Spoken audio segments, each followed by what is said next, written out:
Masjid pertama di dunia? Ternyata bukan di Mekah. Lo pasti mikir, masjid pertama di dunia itu ya jelas Masjidil Haram di Mekah kan? Tapi faktanya, masjid pertama yang dibangun langsung oleh umat Islam dengan tangan manusia ternyata bukan di Mekah, tapi di Madinah. Namanya Masjid Quba. Masjid pertama yang didirikan oleh Rasulullah SAW begitu beliau hijrah dari Mekah ke Madinah. Bayangin, di tengah perjalanan jauh dan lelah, Nabi malah berhenti dulu di daerah kecil bernama Quba cuma buat membangun masjid.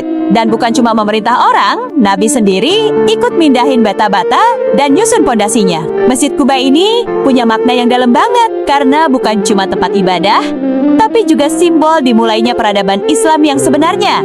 Dari sini lahir konsep masjid sebagai pusat aktivitas umat, tempat belajar, bermusyawarah, bahkan menyusun strategi. Bahkan di Al-Quran, Allah secara khusus nyebut masjid ini sebagai masjid yang didirikan atas dasar takwa sejak hari pertama.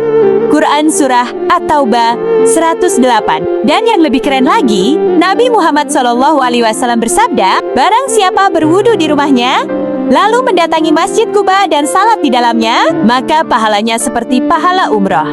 Hadis riwayat Ibnu Majah. Jadi, walau Masjidil Haram adalah tempat suci pertama dalam sejarah manusia, Masjid Quba adalah masjid pertama yang dibangun oleh umat Islam di bumi. Dua-duanya punya keistimewaan luar biasa. Tapi Masjid Quba lah yang jadi titik awal lahirnya semangat Islam yang kita kenal sekarang. Penuh kerja keras, persaudaraan, dan ketakwaan. Gokil banget kan? Fakta kayak gini sering banget luput dari pembahasan sejarah. Follow Jas Merah Channel, karena di sini lo bakal nemuin kisah sejarah Islam yang jarang dibahas, tapi syarat makna dan bikin lo makin kagum sama peradaban Islam.